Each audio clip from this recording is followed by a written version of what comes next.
Okay, dear students, now we are going to study physical and chemical properties of alkyl halides. कुछ चीजें हैं जो जितने भी कंपाउंड्स हैं सभी के ऊपर एप्लीकेबल होते हैं फिजिकल प्रॉपर्टीज में. आप ध्यान से सुनिएगा. First one is that is the physical state. It is observed that as number of carbon is going to increase in any of the compound, its tendency towards solid state is going to increase. इसका मतलब जिसमें कम number carbon है उसके gaseous state में होने के chances ज्यादा होते हैं, जिसमें ज्यादा नंबर कार्बन है उसके सॉलिड स्टेट में होने के चांसेस ज्यादा होते हैं. In other word, melting point and boiling point also increases as number of carbon is going to increase. Reason is that when number of carbon is more, molecule become large, so it provide more surface area for attraction. So that's why melting point, boiling point also going to increase. Next one is that solubility. It is observed in case of organic compounds, solubility is going to decrease as number of carbon is more. You may ask what is the reason? Because of organic compound having two parts. One is that is the carbon chain and another one is maybe functional group present. Functional group is generally polar and organic part is non-polar. You know that like dissolves like. तो अगर non-polar part का contribution ज़्यादा होगा तो उसके water के साथ उतना अच्छा attraction force develop नहीं होगा. So that's why its solubility is going to decrease. So as number of carbon is going to increase, solubility will be less. अगर मैं आपसे क्वेश्चन पूछूं कि आप बताइए क्लोरोमीथेन और क्लोरोईथेन इस दोनों में कंपेयर अगर आप करें तो किसका मेल्टिंग पॉइंट ज्यादा होगा? Yes, your answer may be correct. It will B क्लोरोईथेन का मेल्टिंग पॉइंट ज्यादा होगा because of its having more number of carbon atom. दूसरा अगर पूछा जाए इन्हीं दोनों कंपाउंड के बारे में question, which one will be more soluble in water? So we know that as number of carbon is going to increase, attraction force between molecule and water is going to decrease, so it will have less solubility in water. So chloroethane will have less solubility in water. अब एक बहुत important physical property जो है जो important character पे depend करता है वो होता है ब्रांचिंग. ये देखा गया है कि जब ब्रांचिंग ज्यादा होती है तो मॉलिक्यूल का melting point, boiling point decrease हो जाता है. अगर आप क्लोरोपेंटेन का एग्जांपल लेते हैं, 1 क्लोरोपेंटेन सीधा स्ट्रक्चर ड्रा कर लीजिए, उसके बाद 2 क्लोरोपेंटेन कर लीजिए, एक ब्रांच वहां पे हुआ. उसके बाद 2 मेथिल 2 क्लोरो ब्यूटेन कर लीजिए. इस तरह से उसके डिफरेंट आइसोमर आप बना लीजिए. तो आप देखेंगे कि जो सबसे ज्यादा ब्रांच स्ट्रक्चर है वह लगभग ओवल हो गया, सर्कुलर हो गया, गोल बन गया, स्फेरिकल बन गया. तो जब वो स्फेरिकल हो जाएगा तो वो अपने दूसरे मॉलिक्यूल के साथ में अट्रैक्शन फोर्स कम से कम डेवलप करेगा. अब जैसे एग्जांपल लेते हैं हम लोग इस दोनों में, ये दोनों स्पीशीज सपोज करो these are the some of the molecule, so they will provide more surface area if they are linear. But if you take 2 ball just touch to each other, you will find that they are going to attach on very small place, is very small area. So that's why as branching is going to increase, molecule become more and more spherical and finally it develops less attraction force and it having less melting point and boiling point. ये जो part हम लोगों ने पढ़े आप इसको इस video में एक बार फिर से देख लो, क्योंकि यही प्रॉपर्टी हमारे अगले चैप्टर में या उसके बाद के जो कंपाउंड्स आएंगे इन सभी कंपाउंड में same as it is follow होता है. Okay, now let us study chemical property of this haloalkanes. तो हम आपके लिए यहां पर लेके आए हैं इस बोर्ड पे लिख करके the chemical properties of haloalkanes. Let us see. हमने यहां पे लिखा है कि that is the when Rx, this is the Rx, but Rx molecule is always polar. because of R, that is the alkyl group, and X is the halogen group. Halogens, they have more electronegativity, so they attract electron pair towards it. So when they attract electron pair, X is having minus charge and R is having positive charge. So because of it is polar, so it is highly reactive species. So alkyl halides are highly reactive because of its polarity. अब हम देखते हैं एक simple formula जिसमें कि ये reaction करते हैं. Don't deviate. See here. When Rx reacts with any of nucleophile जो होते हैं उनके ऊपर माइनस चार्ज होता है, या तो इलेक्ट्रॉन रिच स्पीसीज होते हैं, न्यूक्लियोफिल. So when it reacts with nucleophile is going to displace this X. So nucleophile is going to substitute this X. So that's why this reaction is called as nucleophilic substitution reaction. कोई भी chemical reaction में जो reagent का nature होता है उससे ही हम जो है उस रिएक्शन का नाम लिखते हैं. So because of it is the substitution reaction caused by nucleophile as a reagent, so this reaction is called as nucleophilic substitution reaction. So Rx reacts with nucleophile is going to deviate it from here and then convert it to RNu plus X. X is going to separate out. एक example लिया हमने यहां पर, CH3Cl when reacts with OH minus ion. OH minus ion is the nucleophile here, then it is going to displace this Cl minus ion and it converts into CH3OH plus Cl. अब कितना simple है chemistry. अगर आपसे कोई question पूछता है how you will convert chloromethane into methanol, बस एक रिएक्शन लिख दीजिए, रेडी हो गया. Good. Some other chemical reaction we'll also see in next part of this board. Just see. Okay, here same way Rx plus Nu converts into RNu plus X minus. अब हमने आपके लिए कुछ question यहां पे frame कर दिया है, that you have to write. Let us see when Rx reacts with HOH. अब इसमें हम लोग को न्यूक्लियोफिल खोजना है. न्यूक्लियोफिल निगेटिवली चार्ज होता है, तो that means R is HOH में से कौन सा ग्रुप निकलेगा? OH माइनस साइन निकलेगा. So that OH minus sign will displace this X. So what will be product here? Product will be ROH. ये प्रोडक्ट होगा ROH. आप इसमें वीडियो को रोक लीजिए और इसको कंप्लीट कीजिए और उसके बाद फिर से वीडियो को चला करके तब आप देखिएगा कि आपका आंसर कितना करेक्ट है. Yes, it is this.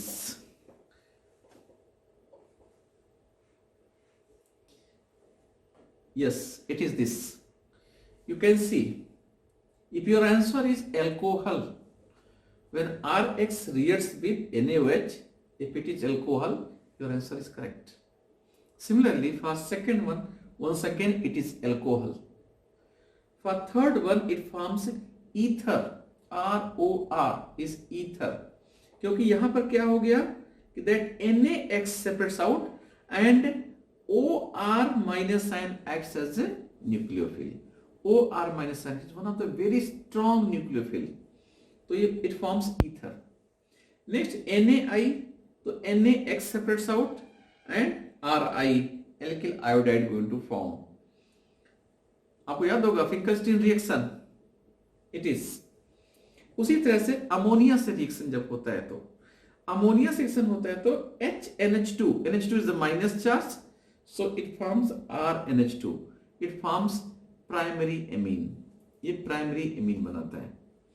अब यहां पर when Rx reacts with primary amine, listen,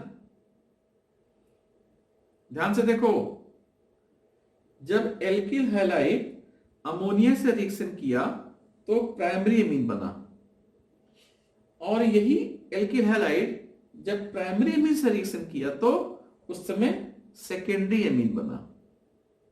ये बहुत इंपॉर्टेंट सीरीज है कन्वर्जन का। और अगले स्टेप में जब यही RX सेकेंडरी एमीन से रिएक्शन किया तो उसमें टर्शियरी एमीन बना। तो हमको प्राइमरी एमीन बनाना है, सेकेंडरी एमीन बनाना है, टर्शियरी एमीन बनाना है, तो हम बहुत आराम से इसके हेल्प से बना सकते हैं। So this is the one of very good conversion series. Now we'll study one of very important conversion. Sometimes students getting confused with this, but you don't get confused. जब RX का reaction KCN से कराते हैं तो RCN बनता है, ठीक है, कोई बात नहीं। लेकिन यही जब AgCN से कराते हैं तो RNC बनता है। आप देख सकते हैं दोनों में डिफरेंस। रीजन इसका क्या है? रीजन इसका है Cn minus ion. Potassium is the electropositive species, Cn is the minus charge. So during chemical reaction this bond between potassium and Cn minus ion is going to break. Ionic bonded है तो आसानी से break हो गया। So Cn minus ion is now available for bond formation, so that's why it forms RCN। दूसरी तरफ AgCN में क्या है? सिल्वर और कार्बन कोवेलेंट बॉन्ड बनाते हैं। So due to this covalent bond, this bond is not going to break easily. So carbon is not available for bond formation with R group. So that's why it is going to join with help of nitrogen. फिर से सुनो इसको। ये bond ionic bond है तो दोनों आसानी से ब्रेक हो गए, तो Cn minus ion is available for bond formation, तो ये RCN बन गया। दूसरी तरफ अगर हम AgCN से रिएक्शन कराते हैं तो सिल्वर और कार्बन के बीच में कोवेलेंट बॉन्ड होता है, ये आसानी से ब्रेक नहीं होता, इसलिए नाइट्रोजन जुड़ जाता है, तो that's why it is going to form RNC। अब दूसरा जो रिएक्शन है वो ये है KNO2 और AgNO2 के साथ रिएक्शन। इसमें भी कुछ इसी तरह का है। जब हम KNO2 से रिएक्शन कराते हैं तो बनता है RONO। कंफ्यूज हो गए? Don't get confused. When reacts with KNO2 it forms RONO, और जब ये AgNO2 से रिएक्शन होता है तो बनाता है RNO2। आप सोचते होंगे इसमें उल्टा कैसे हो रहा है? इसमें उल्टा नहीं हो रहा है। Just you see the structure of NO2 group, आप समझ सकते हो। Now you can understand when potassium is available here this bond will break easily, so ONO is going to join here, and when it is joined with silver then bond is not going to break easily, then nitrogen is going to join and it forms RNO2। कितना अच्छा है, and very simple way we can understand it। तो अब इसके बाद हम लोग इसके आगे पढ़ेंगे।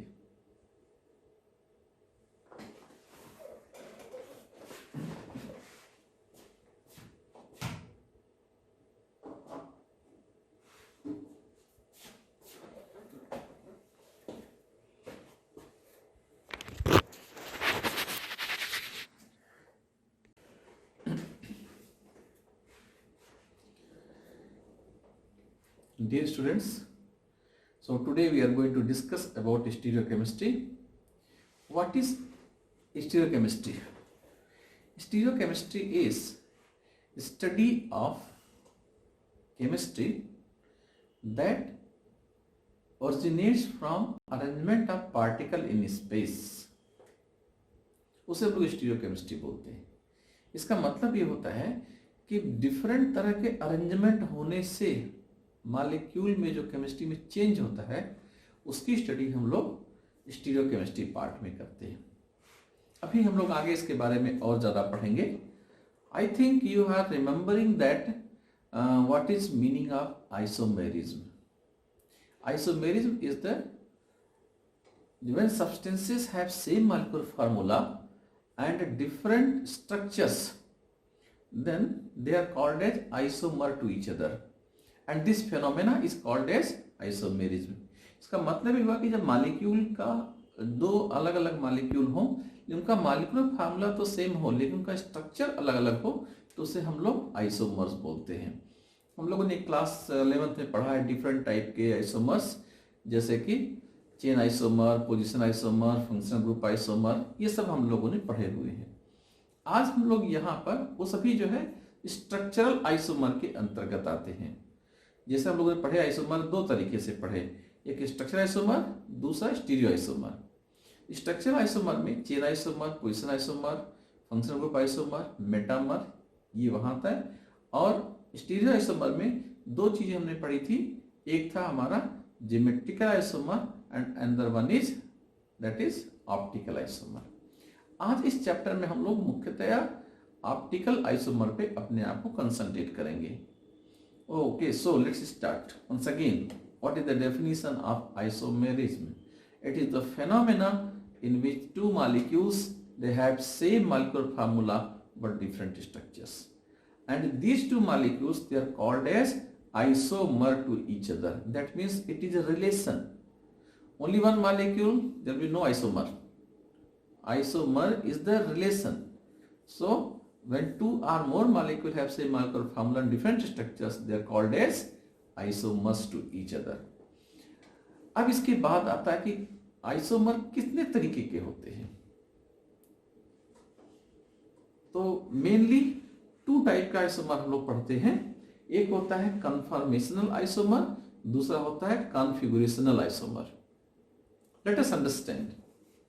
इन class 11th we studied about the structure of ethane.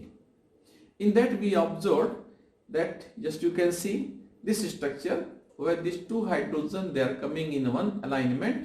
This is called as eclipse structure, and when it comes, it rotates, then it comes in between, that is called a staggered structure. And between eclipse and structure and eclipse and staggered structure there are many, that is the goose structure is also possible in between, many is possible.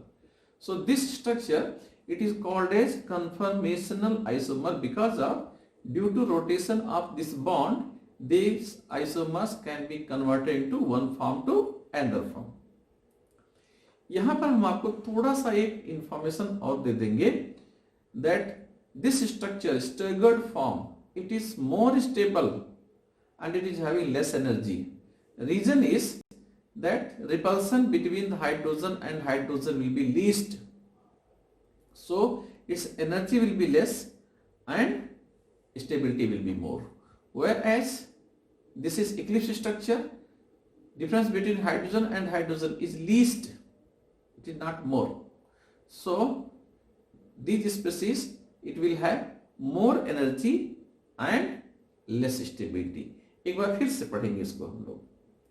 Eclipse form, ध्यान से, Eclipse form यहाँ पे hydrogen और hydrogen के बीच का distance सबसे कम होता है, इसलिए इसकी एनर्जी ज्यादा होती है, स्टेबिलिटी कम होती है। लेकिन इसका जो स्टैगर्ड फॉर्म होता है इसमें हाइड्रोजन और हाइड्रोजन के बीच में डिस्टेंस मैक्सिमम होता है, तो इसकी एनर्जी कम होती है और स्टेबिलिटी ज्यादा होती है। So in other word we can say that conformation means that is the existence of different orientation of atoms or atomic groups in the dimension space due to free rotation about the carbon-carbon single bond. अब हम देखते हैं यहाँ पर double bond के बारे में। तो हम देखेंगे कि डबल बॉन्ड जो होते हैं इसमें restricted movement होता है, it cannot rotate as you observed here. So here in single bond structure rotation is possible, but here in case of this double bond structure or in this triple bond structure the rotation is very much restricted, so they have restricted rotation. So conformational isomer you cannot get in ethene and ethine conditions. अब देखते हैं हम लोग configuration में क्या होता है। Configuration में क्या होता है कि here existence of the different orientation of atoms और atomic groups around the carbon atom or central carbon atom we are going to study. So just we can see this is the one of the species where we can replace this hydrogen by different groups, then we can get a different structure. Let us see how it is happening. ये देखिए, ये एक structure है, ये एक structure है। इसमें blue colour हमने अप साइड में लिया और ये ऑरेंज कलर अदर साइड में और येलो कलर अदर साइड में और दूसरी तरफ हाइड्रोजन को बैक साइड में। इस तरह से हम लोगों ने एक अलग स्ट्रक्चर ले लिया। अब हम देखेंगे सिर्फ इसको घुमाने से या रोटेशन करने से हम इनके प्लेसेस को नहीं चेंज कर सकते। We have to break one of the bond and this two bond and after that we can interchange. इसको एक दूसरा एग्जांपल लेके भी हम लोग देखते हैं। आई think you can see this structure. In this structure you can observe, I think you can see this structure. In this structure, you can observe these two species. They are mirror image to each other. If you keep one mirror here in between, then you will find that whatever you are going to observe, it is just opposite. Okay, just you can pause this video and after that you can see your hand. Your both hand, it is mirror image to each other. एक दूसरे के mirror image है। तो ऐसे molecule जो एक दूसरे के मिरर इमेज होते हैं उनमें हमें एक अलग तरीके का कॉन्फ़िगरेशन मिलता है, आइसोमर मिलता है, that is called as configurational isomer. इसके बारे में हम लोग और भी डिटेल में पढ़ेंगे। सबसे पहले मैं आपके बारे में बताता हूं। दोनों हाथ एक दूसरे के मिरर इमेज हैं। अगर हम इसे शीशा में रख करके देखेंगे, अगर ऐसे देखेंगे तो हमें आप, अगर दाहिना हाथ है तो आपको आपका बायां हाथ दिखाई देगा। ऐसे ही जो है हमारी जो बॉडी है, अगर हम यहां से इसको बीच से अगर देखें तो हमारा एक पार्ट जो है दूसरे पार्ट का मिरर इमेज होता है। जो फोटोग्राफर्स होते हैं, जो लोग कंप्यूटर में फोटोग्राफी बनाते हैं, उनको ये बात बहुत अच्छी तरह की मालूम है। They don't know chemistry but they know that half of the part is the mirror image of another half of the part. अगर कोई फोटो जिसमें एक हाफ खराब हो गया हो तो फोटोग्राफर को दीजिए बनाने के लिए, तो क्या करता है, इतना पोर्शन सेलेक्ट करता है, एक हाफ को जस्ट कॉपी कर देता है। तो उसे मालूम है आपके दोनों पैर वो भी दूसरे के मिरर इमेज हैं। So these are the mirror image species. अब हम थोड़ी सी केमिस्ट्री के बारे में बात कर लेते हैं। तो when we talk about this, then we will find that these two are non superimposable mirror image. ये नॉन सुपर इम्पोजेबल क्या होता है? इसका मतलब ये होता है कि अगर हम इनको इसके ऊपर रखें एग्जैक्टली सेम प्लेस पे, तो ये सभी ग्रुप अलग अलग डायरेक्शन में आएंगे। कोई दो एक तरफ हो सकता है, ऐसे यहां पे देख सकते हैं, ब्लू एक तरफ हो गया और येलो एक तरफ हो गया। लेकिन आप ऑरेंज और व्हाइट की लोकेशन को देख के समझ सकते हैं कि इसमें ये नॉन सुपर इम्पोजेबल हैं। These are non-superimposable mirror image.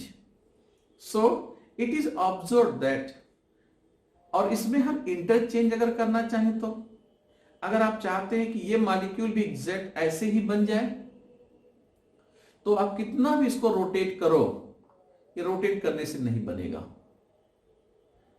तो ये कन्फर्मेशन आइसोमर नहीं हो सकता। कहीं भी रोटेट करने से इसमें कुछ नहीं होने वाला है। हमें क्या करना पड़ेगा? We have to break the bond and then only we can make it as earlier. तो वही पॉसिबल है, नहीं तो पॉसिबल नहीं होता है। इन दोनों के पोजीशन को चेंज करना पड़ेगा। कोई सी भी दो को अगर हम इंटरचेंज कर देंगे तो हमें पहले जैसा स्ट्रक्चर मिल जाएगा। अब देखते हैं, आपको अगर दिखाई दे रहा है वहां से, तो हम इसकी लोकेशन को चेंज करते हैं। इस दोनों को चेंज कर देते हैं। जब इस दोनों को चेंज करेंगे तो ये यहां से निकल गया और ये यहां से निकल गया।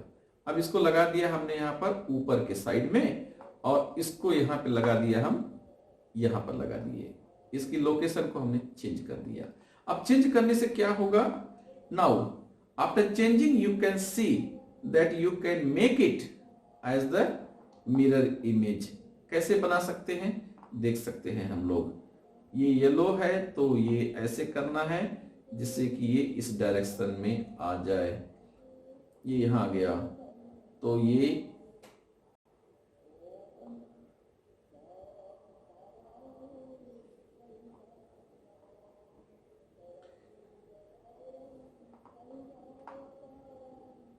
यस यू कैन सी, आप देखेंगे हमने इस किन्हीं भी दो को आप अगर चेंज कर दीजिए और उसके बाद इसको रोटेट कर दीजिए तो आप देखेंगे कि वो पहले जैसा मॉलिक्यूल बन गया। अब ये सुपर इंपोजेबल हो जाएगा। अगर हम इसको यहां पे रखेंगे तो सभी चारों कलर इसके चारों अपनी अपनी जगह पर आ जाएंगे। अब ये सुपर इंपोजेबल हो गया। तो ये सुपर इंपोजेबल कब आया है?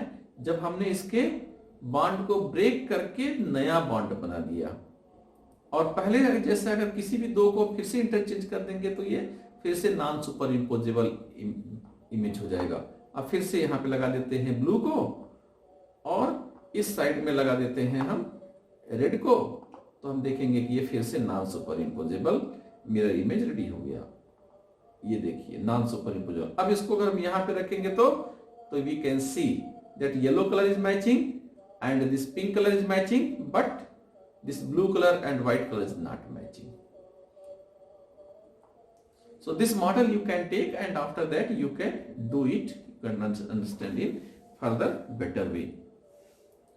तो अब इतना पढ़ने के बाद तब हम लोग अब डेफिनेशन भी पढ़ लेते हैं। What is the definition of stereochemistry? It is the study of spatial arrangement of atoms in a molecule. अब आप ये समझ सकते हैं इन दोनों के स्पेस में arrangement of the particles is different. Here blue, उसके बाद फिर इधर येलो और इधर व्हाइट।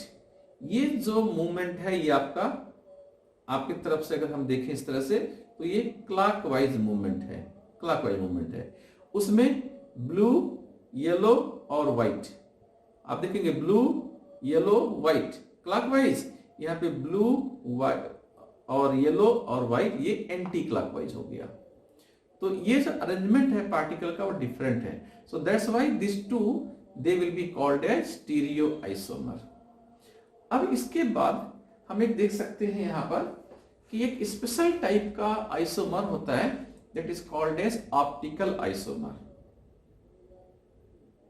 Hello, optical isomer. ये ऑप्टिकल आइसोमर क्या होते हैं? हम इन्हीं दोनों मॉलिक्यूल का एग्जांपल लेंगे। Will take example of this two molecule. This two molecules actually they are optical isomer. ये क्या करेंगे कि अगर हम इसमें से, इस मॉलिक्यूल में से प्लेन पोलराइज लाइट अगर पास करेंगे, प्लेन पोलराइज का मतलब होता है लाइट जो एक ही डायरेक्शन में प्रोपेगेट होती है, उसे बोलते हैं प्लेन पोलराइज लाइट। तो प्लेन पोलराइज अगर इसमें से हम पास कराएंगे तो वो क्या होगा?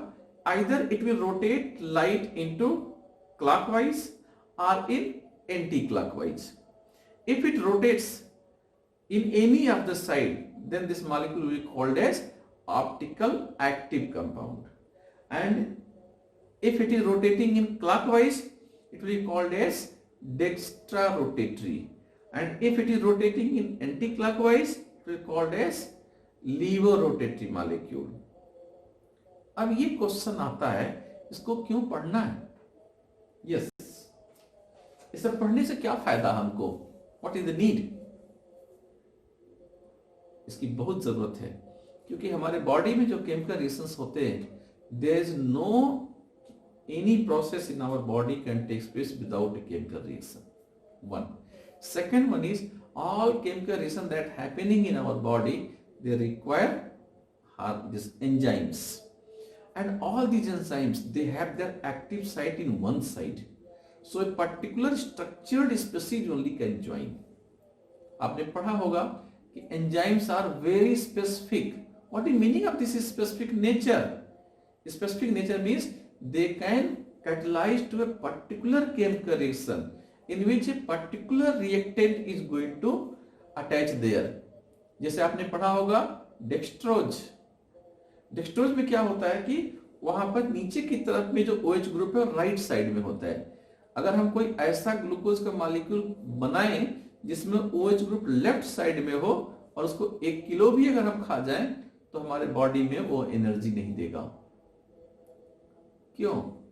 Because of hormone, this enzyme that is responsible for the metabolism of glucose cannot identify it. That's why its name is dextrose. Another one is, आप जो अमीनो एसिड यूज करते हैं वो एल फॉर्म होता है, लीवो रोटेटरी होता है. लीवो rotatory means अगर उस अमीनो एसिड से हम प्लेन प्रोलाइट को अगर पास करेंगे तो वो लेफ्ट साइड में मीन्स एंटी क्लॉकवाइज रोटेट हो जाएगा. वैसे इसका जो एल नाम आया है वो एक्चुअली इसके लीवो रोटेशन से नहीं आया है. ये अलग बात है लीवो रोटेशन है, लेकिन लीवो रोटेशन से नहीं आया है, वो आया है उसके कॉन्फ़िगरेशन से, अरेंजमेंट ऑफ पार्टिकल के बारे में. अभी थोड़ी देर बाद उसके बारे में हम लोग पढ़ेंगे. ऐसे ही आप लोग एक दवा यूज करते हैं, उसका नाम है Brufen. Ibuprofen is the correct name of this. इसका भी आप लोग minus form means levo rotative form we are using. So we can understand that these chemicals in the stereochemical form they are very much useful for us. So optical isomer जो होते हैं, optical isomer के अंदर इसमें एक खासियत जो आपने देखा होगा उसके बारे में हम लोग पढ़ेंगे. वो खासियत क्या है कि ये जो कंपाउंड हैं एक दूसरे के मिरर इमेज होते हैं. If one is dextrorotatory and the one will be levorotatory. अभी हम लोग थोड़ा सा इसके बारे में और पढ़ेंगे, what is the meaning of this dextrorotatory, how to find it out, वो भी पढ़ेंगे हम लोग. लेकिन अगर एक डेक्स्ट्रा रोटेटरी है तो उसका मिरर इमेज उसका लीवो रोटेटरी होता है. लेकिन same extent, if it rotates light +10 then another will rotate light -10. ये हम पता कर सकते हैं. और ये कंपाउंड वो ऑप्टिकली एक्टिव कंपाउंड कहे जाते हैं. जो प्लेन ब्लू लाइट को रोटेट कर देते हैं उनको हम लोग ऑप्टिकली एक्टिव कंपाउंड कहते हैं. और जितने भी ऑप्टिकली एक्टिव कंपाउंड होते हैं उन सभी के मिरर इमेज भी होते हैं. अब ये क्वेश्चन आता है कि how to measure optical rotation, इसको मेजर कैसे करेंगे. तो आपको इस समय स्क्रीन पे एक फोटो दिखाई दे रहा होगा, उस इस फोटो के हिसाब से हम देख सकते हैं कि लाइट में से हम लोग क्या करते हैं कि जितने अदर डायरेक्शन वाले लाइट हैं उनको हटा दिया जाता है निकोल प्रिज्म यूज करके, तो प्लेन प्रोलाइट हमें मिलता है. अब ये प्लेन प्रोलाइट जब एक पोलोमीटर ट्यूब जिसमें कि ऑर्गेनिक कंपाउंड रखा हुआ होता है उसमें से जब पास करते हैं तो अगर वह सब्सटेंस ऑप्टिकली एक्टिव है तो लाइट को या तो वो लेफ्ट साइड में या राइट साइड में रोटेट कर देगा. Then molecules we can say that organic compound is optically active, and if light is going to pass through same way it will be optically inactive. So in this way we are going to find it out. इसके बारे में बहुत ज़्यादा detail हमारे syllabus में भी इस समय नहीं है, लेकिन आप लोग अगर चाहें तो उसको अलग रेफरेंस में लेके पढ़ सकते हैं. One of the very interesting part it is, and some time you can perform project work also related to this. अब ये आता है कि मॉलिक्यूल में ऐसा क्यों होता है कि मॉलिक्यूल जो होते हैं वो ऑप्टिकली एक्टिव हो जाते हैं. तो उसके लिए इन्हीं का स्ट्रक्चर का हम लेकर के देखेंगे. तो सबसे पहले हम देखेंगे अपने हाथ को. ये भी तो एक दूसरे के मिरर इमेज है और ये नॉन सुपर इम्पोजेबल है. ये हाथ भी हमारा नॉन सुपर इम्पोजेबल है. Just you can see if I have this way and then mirror image to each other. If I put my hand here then you will see that thumbs they went to at different direction. तो non superimposable हो गए हैं. हम इनको एक ही तरह से इस स्किन को ऊपर की तरफ रखते हुए हम अपने हाथ को रोटेट करके सेम ऐसे हाथ नहीं मिल सकता हमको. It will be different. So that's why we can say that it is non superimposable mirror image. तो अगर हम इस मॉलिक्यूल को भी देखते हैं तो भी नॉन सुपर इम्पोजेबल है. अब हाथ से बहुत अच्छा वर्ड मिलता है हमको, that is called as handedness. Handedness का मतलब क्या है, हमारे हाथ में पांचों अंगुलियां अलग अलग साइज की हैं. देखो अब सपोज करो थोड़ा सा आपकी सारी अंगुलियां बराबर रहती, 5 के 5 उंगली बराबर होती तो क्या होता, ये सुपर इम्पोजेबल हो जाता.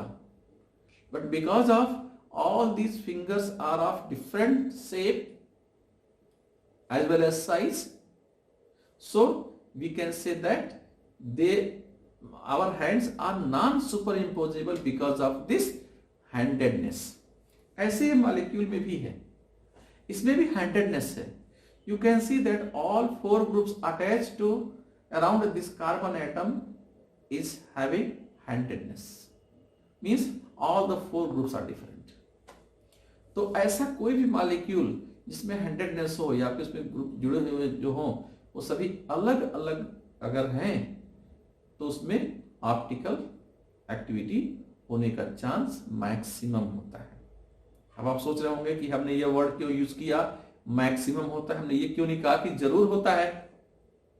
यस, इस कार्बन को जिसके अराउंड में 100नेस है या सभी 4 ग्रुप जुड़े हुए हैं, इसको हम लोग बोलते हैं काइरल सेंटर। एक काइरल सेंटर है, means that carbon that consist of the all 4 group different is called as chiral centre. अगर किसी मॉलिक्यूल में एक ही काइरल सेंटर है तो डेफिनेटली वो ऑप्टिकल एक्टिव होगा। इफ 2 इज देयर, अगर किसी मॉलिक्यूल में 2 काइरल सेंटर हो गया तो वो ऑप्टिकल एक्टिव हो भी सकता है, नहीं भी हो सकता है। ऑप्टिकल एक्टिव तब होगा जब दोनों सेंटर एक ही रोटेशन में हो। अभी हम लोग आगे पढ़ेंगे, एक ही तरह से रोटेट करते हो, दोनों डेक्स्ट्रा रोटेटरी हो तो मॉलिक्यूल डेक्स्ट्रा रोटेटरी होगा।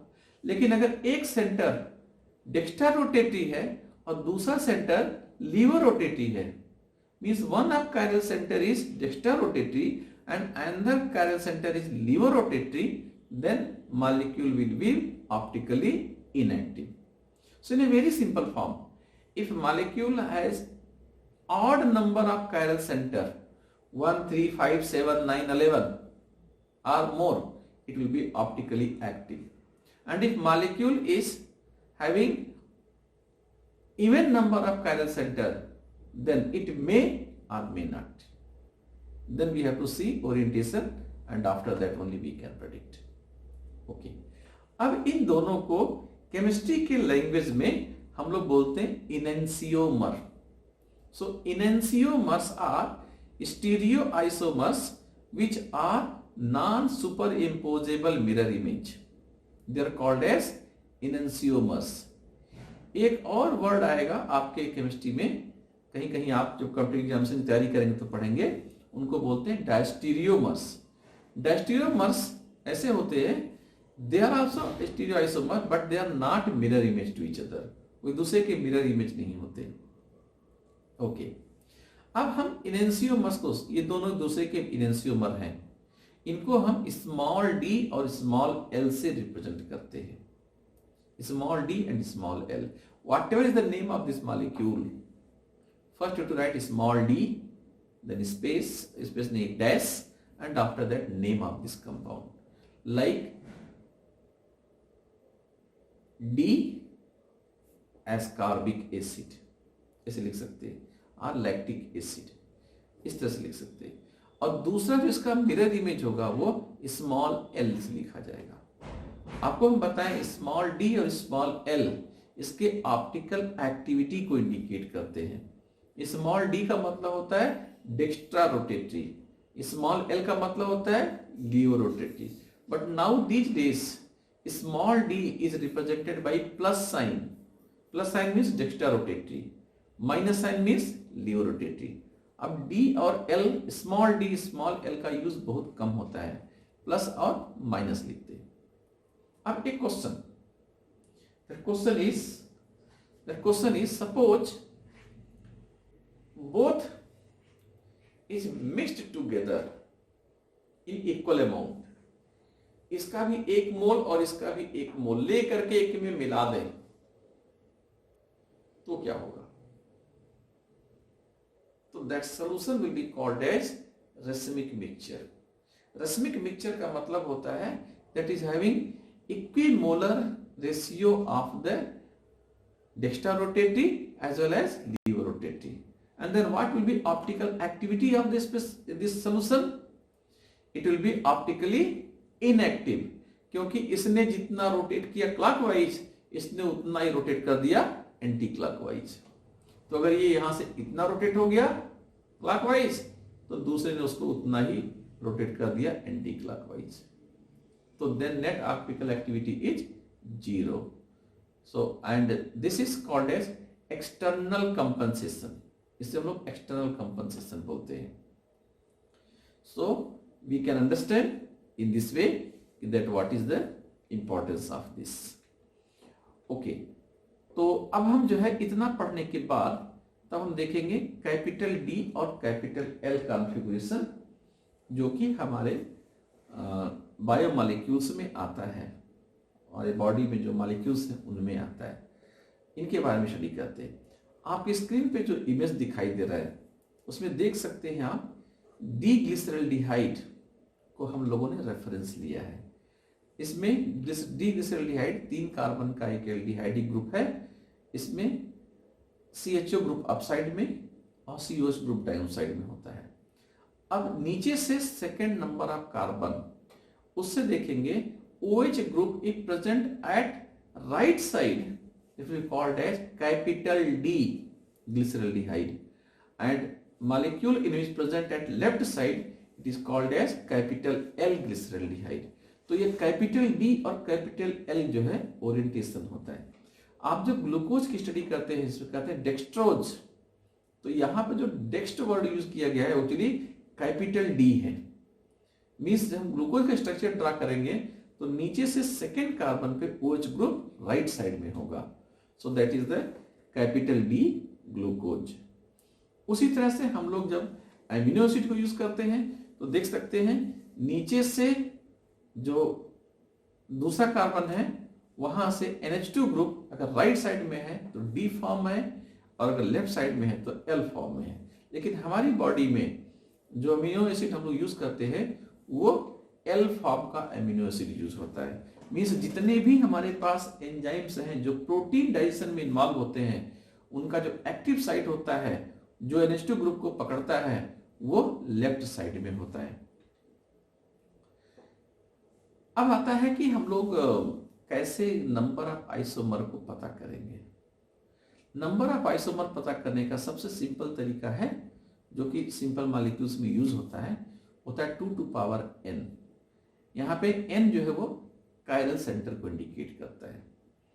तो इसके और भी अलग अलग कॉम्प्लिकेटेड फार्मूला भी हैं, तो उसकी आपको ज़रूरत वैसे नहीं है, लेकिन बाद में हम आपको डिस्कशन के साथ में बता देंगे तो आप उसको भी प्रिपेयर कर सकते हैं। तो इस तरह से हम लोगों ने आज अभी स्टीरियोकेमिस्ट्री के बारे में पढ़ा और अब हम अपने हाइड्रोजन डेरिवेटिव चैप्टर का जो स्टीरियोकेमिकल पार्ट है that you can go through once again. You can read it now and you can get better information about this. So we'll continue our next chapter tomorrow. Okay, thank you very much.